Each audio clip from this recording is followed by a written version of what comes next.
आज का टॉपिक रहेगा इकोनॉमी प्लस करंट अफेयर। आज का टॉपिक क्या रहेगा इकोनॉमी में? भारतीय अर्थव्यवस्था का स्वरूप।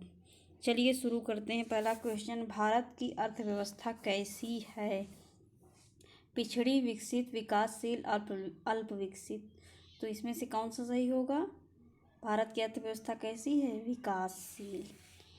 चलिए अगला क्वेश्चन है, देश की वृद्धि में कौन अनार्थिक तत्व है? सामाजिक व्यवहार, प्राकृतिक शक्ति, शक्ति संसाधन, पूंजी संसाधन। तो इसमें से कौन सा सही होगा? सामाजिक व्यवहार। देश की वृद्धि में दो तत्व होते हैं, एक होता है आर्थिक तत्व, एक होता है अनार्थिक तत्व। आर्थिक तत्व में क्या आते हैं? प्राकृतिक साधन, श्रम शक्ति व जनसंख्या, पूंजी निर्माण, तकनीक और नवाचार, पूंजी उत्पाद अनुपात और संगठन। अनार्थिक में क्या क्या आएगा? सामाजिक, धार्मिक, राजनीतिक, अंतर्राष्ट्रीय घटक और वैज्ञानिक। तो ये है। अगला क्वेश्चन है तीसरा, भारतीय अर्थव्यवस्था की विशेषता है। पहला है कृषि की प्रधानता, उद्योग की प्रधानता और न्यून प्रति व्यक्ति आय, वृहत बेरोजगारी। कूट क्या है? पहला दूसरा, पहला दूसरा तीसरा, पहला दूसरा चौथा या पहला तीसरा और चौथा। तो इसमें से कौन सही होगा? सोच लिए होगे। तो भारत की अर्थव्यवस्था में क्या है? कृषि की तो प्रधानता है, उद्योग की प्रधानता है नहीं, न्यून प्रति व्यक्ति आय है, ये भी सही है, वृहत बेरोजगारी भी है। तो कौन सा सही होगा? 1, 3 और 4, 1, 3, 4 डी। अगला, विकास का भारतीय मॉडल किसके हितों की सुरक्षा करता है? व्यक्ति, राज्य, व्यक्ति और राज्य, इनमें से कोई नहीं। तो इसमें से कौन सा सही होगा? व्यक्ति और राज्य की हितों की सुरक्षा करता है। अगला है, कौन आर्थिक सुधारों के द्वितीय प्रजनन में सरकार द्वारा चिन्हित किए गए हैं का भाग नहीं है? द्वितीय प्रजनन में जो सरकार ने चिन्हित किया है उसमें कौन सा इसमें से नहीं है?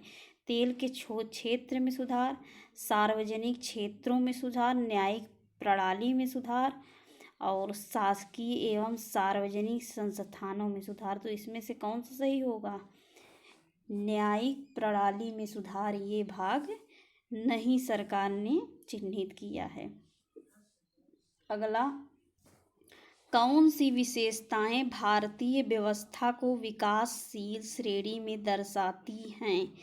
कृषि मुख्य व्यवसाय, प्रच्छन्न बेरोजगारी, मानव पूंजी की निम्न गुणवत्ता, प्रोटीन का प्रति व्यक्ति सेवन उच्च होना। इसमें से कूट क्या है?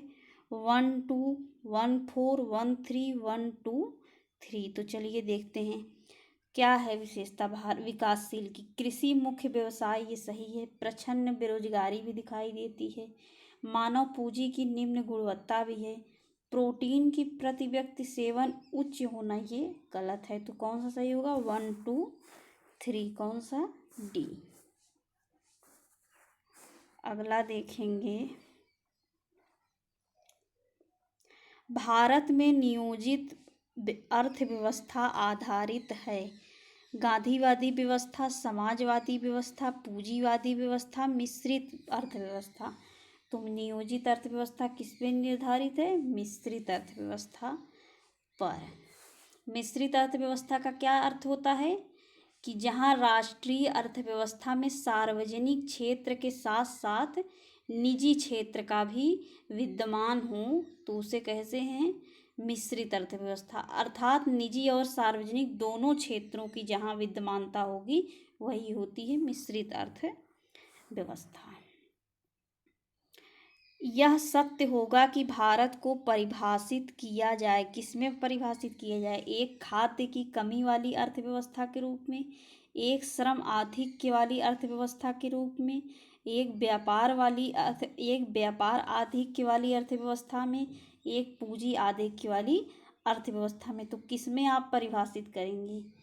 तो इसमें एक श्रम आधिक्य वाली अर्थव्यवस्था के रूप में हम इसको परिभाषित करेंगे। अब हम देखेंगे करंट से क्वेश्चन।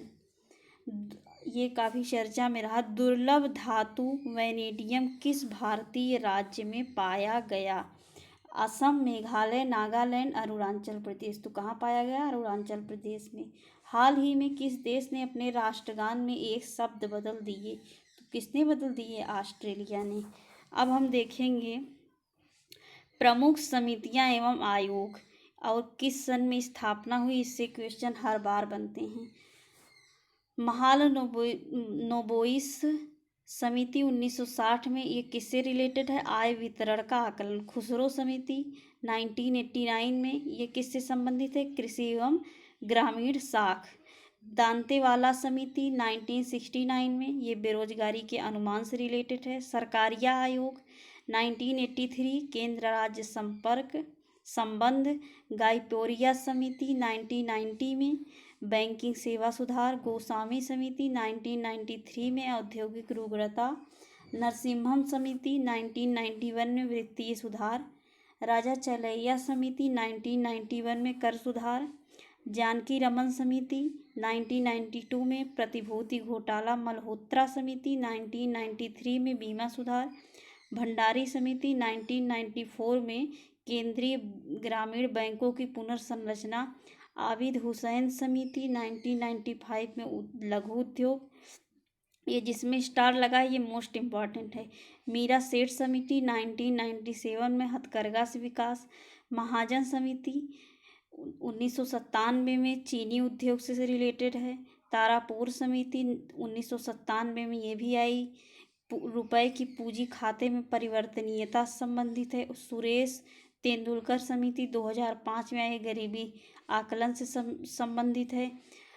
सच्चर समिति सन 2005 में आई, मुस्लिम की सामाजिक, आर्थिक एवं शैक्षणिक स्थिति में सुधार से संबंधित है। पारिख समिति सन 2013 में आई, पेट्रोलियम उत्पादों की मूल्य प्रणाली के संबंध में। मालेगाम समिति सन 2018 में, बैंकिंग क्षेत्र में बुरे लोन हेतु। तो आज के लिए बस इतना ही, और वीडियो कैसा लगा फीडबैक ज़रूर दीजिए। देखिए 7 मिनट में हमने आपको कितना कुछ दिया। कंटेंट क्वालिटी आप देखेंगे तो खुद ही अनुमान लगा सकते हैं। आज हमको 15 दिन हो गए वीडियो डालते, और सिर्फ 70% ऐसे लोग हैं सिर्फ देख कर चले जाते हैं, ना लाइक करते हैं ना सब्सक्राइब करने में टाइम कितना लगता है, इतना तो कर ही सकते हैं। और 15 दिन हो गए, 50 सब्सक्राइबर भी नहीं है, जबकि देखने वाले व्यू 1000 से ज़्यादा, और आप लोग सब्सक्राइब नहीं करती, ऐसे देख के चले जाते हैं। जब हम अपने काम ईमानदारी से कर रहे हैं तो आप लोग भी ईमानदारी दिखाइए।